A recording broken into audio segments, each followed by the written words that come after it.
perhatian, video ini mengandung konten yang akan membuat Anda semakin cerdas. Mohon maaf, bila setelah ini ketidaktahuan Anda akan menjadi hilang. Assalamualaikum warahmatullahi wabarakatuh.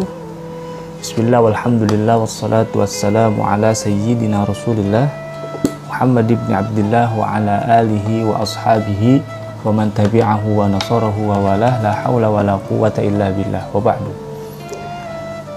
Di video kali ini, sahabat-sahabat sekalian, kita akan membaca sebuah biografi dari seorang tokoh sufi di kalangan wanita yang sangat populer, dan kita kenal beliau, bahkan namanya sering dipakai oleh kawan-kawan kita. Beliau punya konsep sufi yang disebut dengan konsep mahabbah. Beliau adalah Rabi'ah Al-Adawiyah.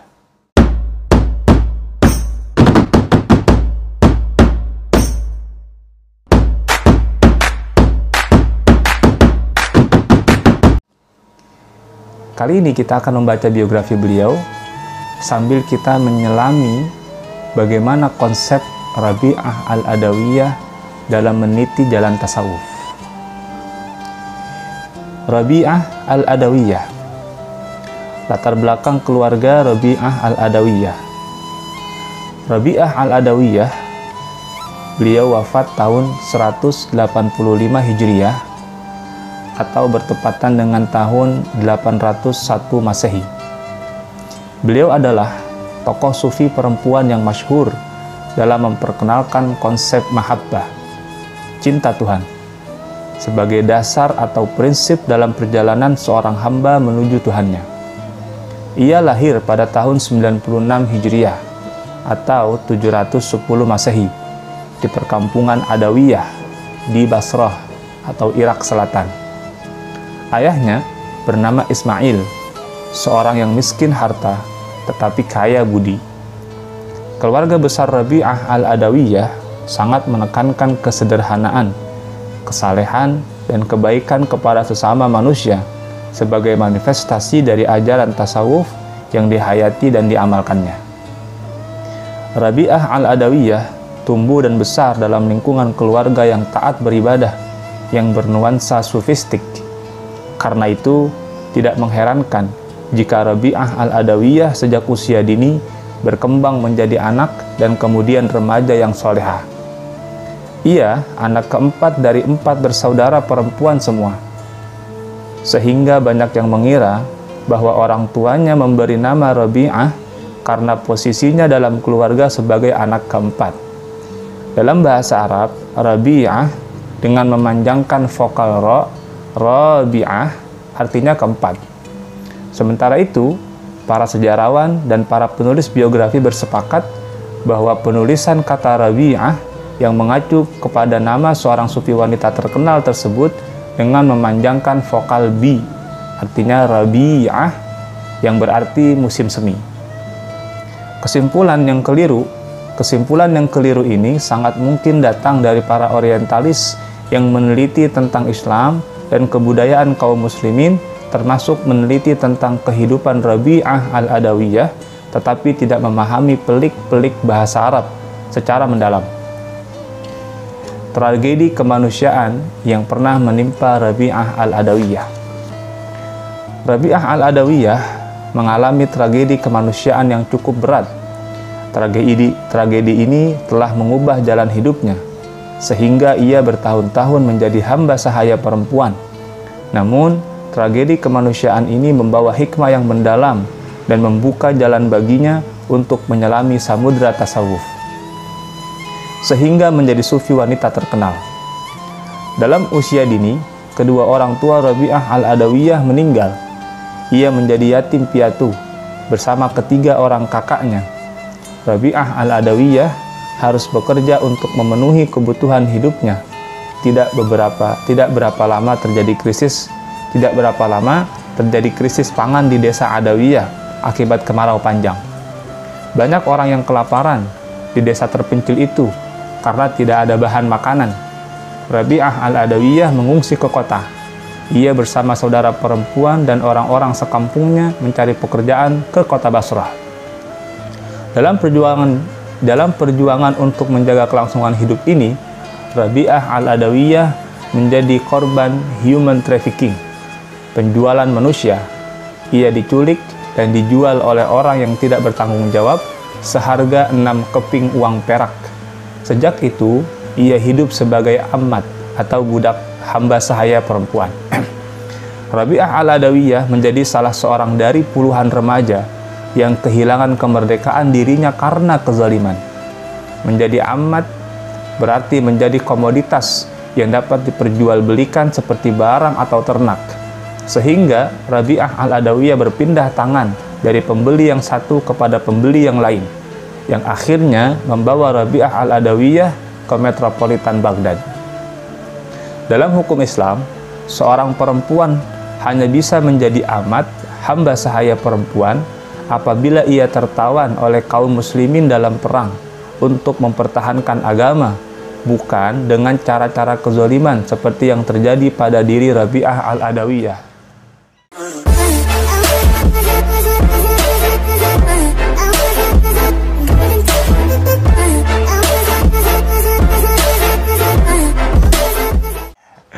Maaf, ada iklan. Lanjut. Penawanan kaum muslimin terhadap perempuan-perempuan musuh agama dalam perang membela agama telah menggugurkan perkawinan mereka dengan suaminya yang kafir dan memerangi umat Islam. Pada masa sebelum Islam, tawanan perang laki-laki dibunuh atau dipekerjakan secara paksa, sedangkan para perempuannya diperbudak dan diperkosa. Al-Quran datang memperlakukan mereka secara manusiawi. Kaum laki-laki dapat dibebaskan dengan tebusan atau tanpa tebusan dan dapat juga ditawan. Perempuan-perempuan yang ditawan dapat dijadikan sebagai istri secara terhormat. Perlakuan semacam ini menjadikan lawan akan berpikir panjang untuk menyerang umat Islam karena khawatir kehilangan istri dan anak-anak mereka. Tujuan Al-Quran membolehkan kaum muslimin untuk menikahi para amat, antara lain untuk memotong mata rantai perbudakan yang pada waktu itu sudah mengakar pada masyarakat dunia. Anak-anak yang lahir dari hasil perkawinan dengan seorang amat menjadi anak merdeka dan ibunya memiliki status ummul walad, ibu anak-anak, yang mendekati status perempuan merdeka. Pada gilirannya, secara evolusi perbudakan menjadi hilang karena mata rantai regenerasinya dipotong dengan dijadikannya para amat sebagai istri-istri terhormat. Seorang laki-laki muslim yang memiliki amat, baik karena keterlibatannya dalam berperang maupun karena membelinya, bisa memperlakukan amatnya dengan dua pilihan: menjadikannya sebagai komoditas atau menjadikannya sebagai istri tanpa perlu meminta persetujuan amat tersebut, dengan tetap memperhatikan ketentuan poligami yang ditetapkan oleh Al-Quran, yakni dengan adil dan tidak lebih dari 4 orang pada waktu bersamaan. Rabi'ah al-Adawiyah menjadi amat dengan sangat laris karena muda dan berparas cantik. Ia perempuan muda, salehah, cantik, bersuara merdu, pandai menari dan menyanyi. Kompetisi ini menurut satu sumber merupakan modal utama bagi Rabi'ah al-Adawiyah yang membawanya menjadi penyanyi dan penari istana kerajaan Abbasiyah di Baghdad. Ia menjadi perempuan kaya dari hasil pekerjaannya sebagai penari dan penyanyi istana. Ia pun memiliki pengalaman petualangan seksual dengan bermacam-macam laki-laki yang membeli dan menggaulinya sebagai istri, namun tanpa cinta dan kepuasan batin. Dari hasil hubungan itu, ia tidak memiliki keturunan. Itu kisah tragis yang menimpa Rabi'ah al-Adawiyah. Rabi'ah al-Adawiyah menjadi sufi perempuan masyhur. Sekarang kita masuk pembahasan Rabi'ah al-Adawiyah mulai meniti jalan sufi. Di tangan seorang majikan yang berempati kepada Rabi'ah al-Adawiyah, karena kesalehan dan ketekunannya beribadah, ia memperoleh kemerdekaannya kembali. Sejak itu, Rabi'ah al-Adawiyah menjadi perempuan yang merdeka. Ia memutuskan untuk tidak menikah, meskipun banyak laki-laki ternama yang melamarnya, baik ulama maupun para pejabat negara. Rabi'ah al-Adawiyah memilih menjadi sufi perempuan. Ia hidup di sebuah tenda dengan kesederhanaan. Seluruh kekayaannya disedekahkan kepada umat. Semua orang yang datang ke tendanya untuk berzikir, berdoa, bertadabbur, dan menyimak mutiara-mutiara hikmah yang disampaikannya mendapatkan jamuan makan secara cuma-cuma, gratis. Ia menjalani kehidupan zuhud atau asketis dan mengembangkan dirinya dengan berbagai pendidikan dan pelatihan rohani guna meraih mahabbah atau cinta Tuhan yang sejati. Rabi'ah al-Adawiyah menjalani dan mengajarkan konsep tentang mahabbah, kecintaan diri kepada Tuhan. Melalui konsep mahabbah yang dilakukan oleh Rabi'ah al-Adawiyah, tema tentang hamba pencinta dan zat yang terkasih menjadi tema sentral dalam tasawuf. Ini adalah pokok ajaran dari Rabi'ah al-Adawiyah. Dalam penyatuan diri dengan Tuhan, hamba pencinta tidak lagi mempunyai eksistensi tersendiri dan terpisah, sehingga tidak ada lagi pembedaan antara laki-laki dan perempuan. Perempuan pun telah menjadi sosok penting dalam sejarah perkembangan tasawuf, dimulai dari Rabi'ah al-Adawiyah. Corak tasawuf Rabi'ah al-Adawiyah. Sekarang kita bahas bagaimana corak atau karakteristik konsep tasawuf yang dikembangkan oleh Rabi'ah al-Adawiyah. Rabi'ah al-Adawiyah memiliki corak tasawuf yang unik dan berbeda dengan para sufi pendahulunya. Corak tasawuf Rabi'ah al-Adawiyah terfokus pada konsepnya tentang mahabbatullah atau cinta kepada Allah. Ia mengungkapkan perasaannya tentang cinta ilahi dengan dua corak cinta. Cinta karena diriku dan cinta karena dirimu. Waduh, Masya Allah, berat nih. Cinta yang pertama berpijak pada diri seorang hamba yang jatuh cinta dan senantiasa terpaut dengan Tuhannya. Pada makom ini, seorang hamba berusaha untuk dekat dengan Allah dengan menunjukkan kepatuhan kepada Tuhan dan membenci sikap melawan kepadanya. Dengan ketaatan dan kepatuhan luar biasa, seorang hamba seperti yang dialami Rabi'ah al-Adawiyah berhasil menjadi sahabat Allah, kemudian menjadi kekasihnya.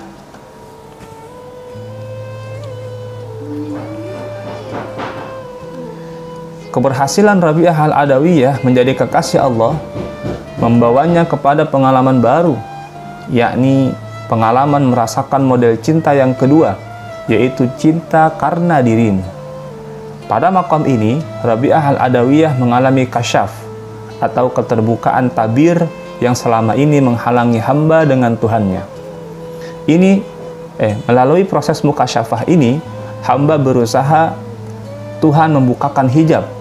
Rabi'ah al-Adawiyah meningkat pada makom musyahadah, pengalaman menyaksikan keagungan Allah melalui basirah atau mata hati, sehingga ia mencapai ma'rifah, yakni mengenal Allah dengan meyakinkan. Pada makom ini, Rabi'ah al-Adawiyah merasakan cinta Allah karena dirinya, diri Allah. Ia merasakan dirinya berada pada posisi pasif, menjadi objek yang menerima limpahan cinta Allah. Allah lah yang membukakan hijab, kemudian mengizinkan Rabi'ah al-Adawiyah menyaksikan diri Allah karena kehendak Allah yang membawa Rabi'ah kepada perkenalan dengan Allah dan menerima cinta ilahi yang sejati. Pengalaman Rabi'ah al-Adawiyah merasakan kedua model cinta ilahi itu tersurat dalam puisinya yang berikut ini. Kata Rabi'ah al-Adawiyah, "Aku mencintaimu dengan dua cinta, cinta karena diriku dan cinta karena dirimu. Cinta karena diriku adalah keadaan diriku yang senantiasa mengingatmu. Cinta karena dirimu adalah keadaanmu mengungkapkan tabir hingga engkau kulihat. Baik untuk ini maupun untuk itu, pujian bukanlah bagiku. Bagimu pujian untuk kesemuanya. Buah hatiku hanya engkau yang kukasihi. Beri ampunlah pembuat dosa ini yang datang ke hadiratmu. Dikaulah harapanku, dikaulah kebahagiaan dan kesenanganku. Hatiku telah menolak mencintai selain engkau." Masya Allah. Mahabbatullah atau cinta Tuhan pada tahap bidayah atau permulaan pendakian ruhani dalam perjalanan seorang hamba menuju Tuhannya. Menurut pengalaman empiris Rabi'ah al-Adawiyah ditandai dengan 3 keadaan atau 3 ahwal. Yang pertama, memeluk kepatuhan pada Tuhan dan membenci sikap melawan kepada Allah. Yang kedua, menyerahkan seluruh diri kepada yang dicinta. Dan yang ketiga, mengosongkan hati dari segala-galanya kecuali dari diri yang dicintai. Cinta Tuhan pada tahap bidayah ini terlihat pada bait kedua dari puisi Rabi'ah al-Adawiyah di atas. Ia dalam puisinya menyatakan, "Buah hatiku hanya engkau yang kukasihi, beri ampunlah pembuat dosa ini yang datang ke hadiratmu, dikaulah harapanku, dikaulah kebahagiaan dan kesenanganku, hatiku telah menolak mencintai selain engkau." Pada tahap ini, Rabi'ah al-Adawiyah mengekspresikan cintanya kepada Allah dengan kepatuhan total dalam melaksanakan berbagai ibadah wajib dan sunnah guna mendekatkan diri kepada Allah. Pada waktu yang sama, ia pun membenci semua sikap yang dirasakannya sebagai bentuk perlawanan terhadap Allah lahir dan batin, maksiat lahir maupun maksiat batin yang pernah dilakukannya. Ia pun memohon ampun kepada Allah yang diungkapkan secara puitis sebagai berikut, "Beri ampunlah pembuat dosa ini yang datang ke hadiratmu, dikaulah harapanku, dikaulah kebahagiaan dan kesenanganku." Rabi'ah al-Adawiyah pada tahap bidayah ini menekankan pengalaman mahabbah, cinta Allah dengan kepatuhan beribadah dan menjauhi maksiat lahir batin yang dibarengi dengan raja atau berharap sepenuhnya kepada Allah untuk mendapatkan ampunan Allah Subhanahu wa Ta'ala. Kepatuhan beribadah dan harapan mendapat ampunan Allah kemudian dikuatkan oleh Rabi'ah al-Adawiyah dengan sikap menyerahkan seluruh diri kepada yang dicintai. Hal ini tersurat pada puisinya yang menyatakan, "Dikaulah kebahagiaan dan kesenanganku, hatiku telah menolak mencintai selain engkau." Sementara itu, pada tahap mutawassit atau menengah, di tengah pergumulan cintanya kepada Allah, Rabi'ah al-Adawiyah memasuki proses perjuangan takhalli atau mengosongkan hati dari segala-galanya kecuali dari diri yang dicintai dengan pergumulan dan perjuangan hebat. Suasana hati Rabi'ah al-Adawiyah yang sedang bergumul dahsyat pada tahap takhalli ini guna meraih cinta Allah yang sejati diekspresikan dengan indah pada bait-bait puisinya di bawah ini. "Tuhanku, bintang di langit telah gemerlapan, beberapa pasang mata telah bertiduran, pintu-pintu istana telah dikunci, setiap pecinta telah berduaan dengan kekasihnya. Inilah aku berada di haribaanmu. Oh Tuhanku, malam telah berlalu, siang segera menampakkan diri, aku gelisah, apakah cintaku engkau terima hingga aku merasa bahagia, atau engkau tolak hingga aku merasa sedih. Demi kemahakuasaanmu, inilah yang akan kulakukan sepanjang hayatku. Sekiranya engkau mengusirku dari depan pintumu, aku tidak akan pergi, karena cintaku padamu telah memenuhi hatiku. Oh Tuhanku, engkau mengetahui hatiku, selalu mendambakanmu, dan aku benar-benar tunduk pada kehendakmu. Cahaya mataku mengabdi kepadamu, tapi itu terserah padamu. Aku tidak akan berhenti mengabdi padamu, walau sesaat pun. Diriku dahulu telah menjadikanku tunduk kepada makhluk, jadilah aku terlambat datang kepadamu. Masya Allah. Rabi'ah al-Adawiyah dalam pergumulan dirinya guna meraih cinta Allah yang sejati, berhasil mengokohkan kebulatan tekad untuk menempuh metodologi uzlah atau mengasingkan diri dari manusia. Adapun yang dimaksud dengan uzlah dalam tasawuf adalah perjuangan untuk menarik diri secara fisik dan mental dari hiruk pikuknya kehidupan dunia. Uzlah diperlukan untuk takhalli, mengosongkan dalam arti membersihkan jiwa dari noda-noda dosa.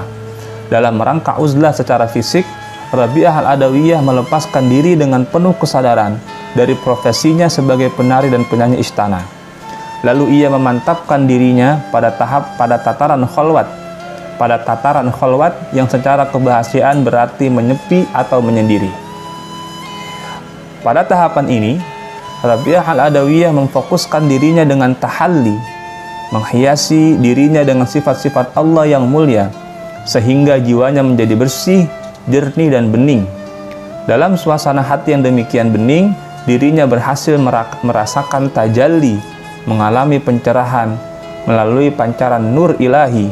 Saat inilah ia merasakan buah dari khalwat, berdua-duaan dengan Allah subhanahu wa ta'ala.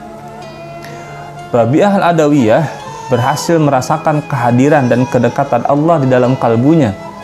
Ia tidak sekedar merasakan dekat dengan Allah, tetapi juga merasakan kehadirannya, kemudian menjadi kekasihnya dan meraih cintanya yang sejati. Cinta Tuhan adalah pengalaman ruhani. Rabi'ah al-Adawiyah seakan-akan ingin mengatakan, mahabbatullah itu pemberian Allah. Seorang salik atau penempuh jalan ruhani hanya bisa mencari cinta ilahi, berharap merasakan cinta ilahi, dan berusaha untuk meraih cinta Allah. Namun pada hakikatnya, cinta Allah adalah pemberian Allah.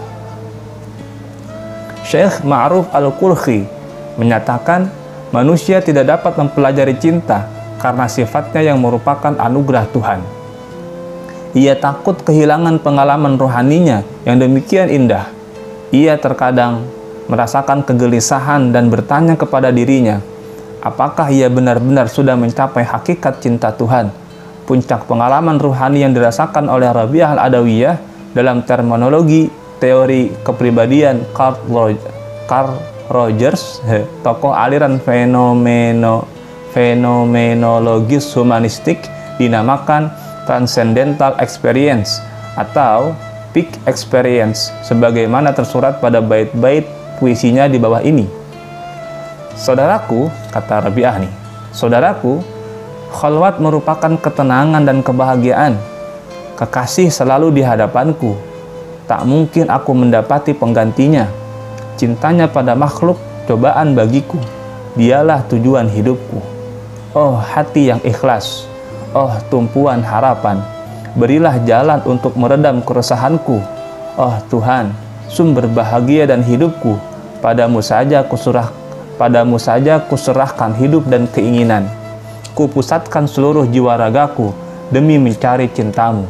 Apakah harapanku bisa terwujud? Ini puisi Rabi'ah al-Adawiyah. Kemudian, pandangan Rabi'ah al-Adawiyah yang kontroversial. Ya, rata-rata memang tokoh sufi kadang-kadang punya pandangan yang kontroversial.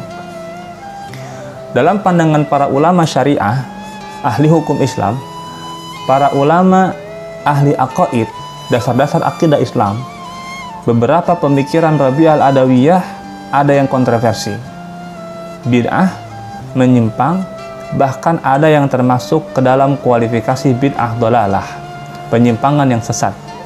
Di antara pandangannya yang kontroversi itu adalah sebagai berikut. Pertama, dengan berbasis pada perjuangan untuk mewujudkan mahabbatullah, cinta Allah yang sejati, Rabi'ah al-Adawiyah sampai kepada satu sikap bahwa ia beribadah tidak mengharapkan surga dan tidak juga untuk menghindarkan diri dari api neraka. Dalam salah satu munajat Rabi'ah al-Adawiyah mengekspresikan ungkapan puitis, Tuhan, aku tidak mengharapkan surgamu ataupun tidak menghindar dari nerakamu. Yang kuharapkan hanyalah Engkau, pemilik surga dan neraka. Sementara Allah di dalam Al-Quran membimbing orang beriman agar berdoa dengan ungkapan, ya Tuhan kami, berilah kami kebaikan di dunia dan kebaikan di akhirat, dan lindungilah kami dari azab neraka. Rasulullah Shallallahu Alaihi Wasallam pun mengajak kaum muslimin untuk berdoa dengan doa yang berikut, ya Tuhan kami mohon keridhaan-Mu dan surga, dan kami berlindung kepadamu dari murka-Mu dan dari api neraka. Bagi Rabi'ah al-Adawiyah, beribadah dengan mengharap surga dan berlindung dari neraka belum menggambarkan kecintaan yang sejatinya kepada Allah. Cinta Tuhan yang sejati hanya akan diraih oleh seorang pecinta ketika ia meleburkan dirinya pada diri yang dicinta. Harapan hamba pencinta bukan mendapatkan surga dan terhindar dari neraka, akan tetapi dekat dengan Tuhan, pemilik surga dan neraka, menjadi kekasihnya meraih cintanya, dan menyatu dengan dirinya. Semua ini tersurat dengan jelas pada puisi Rabi'ah Al-Adawiyah di bawah ini. Ya Allah, jika kelak di hari kiamat Engkau memasukkanku di neraka, aku akan ungkapkan rahasia hingga neraka lari dari sisiku selama 1000 tahun. Ya Allah, kepada musuh-musuhmu berikan apa saja yang mereka inginkan di dunia ini. Berikan kepada wali-walimu apa saja yang Engkau berikan di akhirat nanti bagiku. Di akhirat nanti, bagiku cukuplah Engkau semata. Ya Allah, jika aku menyembahmu karena takut neraka, lemparkan aku ke dalamnya. Jika aku menyembahmu karena mengharap surga, keluarkan aku daripadanya. Jika aku menyembahmu karena Engkau, janganlah Engkau tahan keindahan abadimu.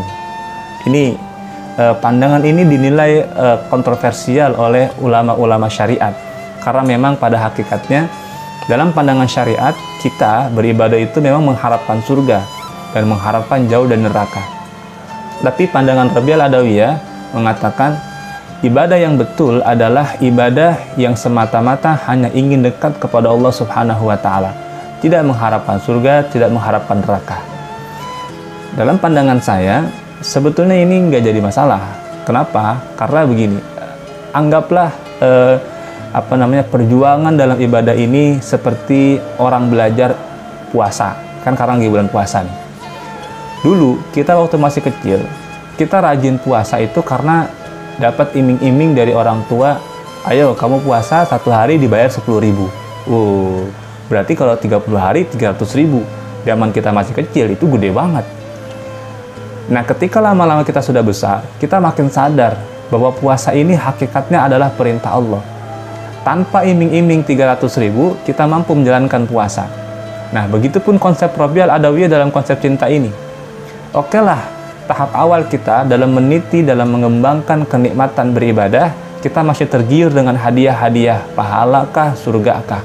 Tapi pada akhirnya, kalau betul kita serius beribadah karena Allah Subhanahu wa Ta'ala, kita akan lupa bahwa yang nikmat itu bukan surganya, yang nikmat itu bukan pahalanya. Yang nikmat adalah kedekatan kita kepada Allah Subhanahu wa Ta'ala. Itu konsep Rabi'ah Al-Adawiyah.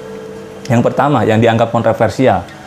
Sekarang yang kedua, Rabi'ah Al-Adawiyah memutuskan dirinya untuk tidak menikah dengan siapapun selamanya hingga akhir hayat, meskipun banyak ulama dan pejabat negara yang melamarnya. Sikap Rabi'ah Al-Adawiyah yang demikian dalam pandangan mayoritas kaum muslimin dan jumhur ulama fikih dianggap tidak wajar dan tidak sesuai dengan sunnah Nabi. Dalam salah satu hadis Rasulullah Shallallahu Alaihi bersabda, salah satu hadis Rasulullah Shallallahu Alaihi Wasallam bersabda, nikah itu sunnahku. Siapa saja yang membenci sunnahku, maka dia bukan bagian dari umatku. Hadis riwayat Bukhari Muslim. Hadis-hadis tentang larangan hidup membujang dan tidak kawin seumur hidup banyak diriwayatkan daripada perawi hadis seperti Bukhari, Muslim, Ahmad, Ibn Hanbal, Tirmidzi, An-Nasa'i, Ibnu Majah, dan Abu Daud. Rasulullah Shallallahu Alaihi Wasallam adalah seorang pemimpin yang memperhatikan dan peduli terhadap kebutuhan biologis manusia. Beliau pun sangat menganjurkan pernikahan dan melarang hidup membujang atau tabattul. Ya. Nah, Rabi'ah Al-Adawiyah bukan seorang ulama. Ia tidak memberikan fatwa hukum untuk membujang seumur hidup. Ia pun tidak mengajak orang untuk mengikuti keputusan dirinya untuk tidak menikah. Rabi'ah Al-Adawiyah hanya seorang manusia biasa yang berjuang untuk meraih cintanya, cinta Allah yang sejati. Ia mengalami pengalaman pahit dengan sosok laki-laki. Tragedi kemanusiaan yang menimpa dirinya ketika remaja cukup membekas dalam memorinya. Ia sulit menghapuskan pengalaman traumatik dari bawah sadarnya dengan tokoh laki-laki yang menjadikannya seorang hamba sahaya. Ia harus melayani kebutuhan seksual setiap laki-laki yang membeli dirinya sebagai amat. Ia melakukan hubungan intim itu bukan keputusan dari dirinya, tanpa cinta dan tanpa kepuasan batin. Ketika Rabi'ah Al-Adawiyah menempuh jalan rohani dan memantapkan dirinya menjadi seorang sufi perempuan, ia tidak lagi merasakan hubungan seksual itu sebagai kebutuhan. Ia menilai hubungan suami istri itu merupakan faktor penghambat dalam pendakian ruhani. Rabi'ah al-Adawiyah menilai dirinya sebagai kasih Allah. Ia menganggap Allah sebagai personifikasi sosok laki-laki ideal yang melindungi, menyayangi, dan mencintai dirinya dengan cinta yang sejati. Ketika ia menolak lamaran seorang wali kota yang hendak menikahinya, Rabi'ah al-Adawiyah menjawab, jangan ganggu aku milik dia artinya Allah. Ini keputusan Rabi'ah al-Adawiyah untuk tidak menikah karena memang ada faktor traumatik ya. Selain daripada dia meniti jalan cinta kepada Allah, dia juga punya faktor traumatik terhadap masa lalunya. Jadi sebetulnya ini nggak jadi masalah, nggak jadi sebuah kontroversi sebetulnya. Cuman memang kadang-kadang ada beberapa orang yang mengkritik Rabi'ah al-Adawiyah dari sisi ini, dari sisi bahwa dia tidak menikah. Yang ketiga, satu pandangan yang dianggap kontroversial. Rabi'ah al-Adawiyah menyibukkan dirinya dengan perjuangan untuk menggapai mahabbatullah, cinta Allah yang sejati. Sejak ia menyelami tasawuf, ia memusatkan perhatiannya melalui ibadah, mujahadah, perjuangan melawan ego dan superego, riyadhah, pelatihan ruhani untuk merasakan al-mahabbah. Ia pun telah berhasil menjadi kekasihnya dan merasakan cintanya yang sejati. Dalam puisinya, Rabi'ah al-Adawiyah menyatakan, hatiku telah menolak mencintai selain engkau. Ketika kepadanya ditanyakan, apakah masih ada tempat di hati Anda untuk mencintai makhluk? Rabi'ah al-Adawiyah menjawab, tidak ada tempat di hatiku sedikit pun untuk mencintai selain Allah. Apakah tidak ada tempat juga di hati Anda untuk mencintai Rasulullah? Tidak ada sedikit tempat pun di hatiku untuk mencintai Rasulullah SAW. Ini yang cukup kontroversial ya. Kalau ini saya sepakat, ini agak kontroversial. Jawaban Rabi'ah al-Adawiyah yang satu ini mengejutkan banyak pihak dan berbeda 180 derajat dengan arus utama pandangan para sufi, sehingga sangat kontroversial. Sebab hampir seluruh sufi menganggap Rasulullah sebagai tokoh ideal mereka. Para sufi dari berbagai generasi menempatkan Rasulullah sebagai sufi agung yang menjadi sumber inspirasi perjalanan ruhani mereka menuju Allah Subhanahu wa Ta'ala. Mereka sangat mendambakan agar bisa mengalami mi'raj ruhani seperti yang dialami Rasulullah Shallallahu Alaihi Wasallam. Walaupun dalam kadar dan kualitas yang sangat berbeda dengan baginda Rasulullah SAW.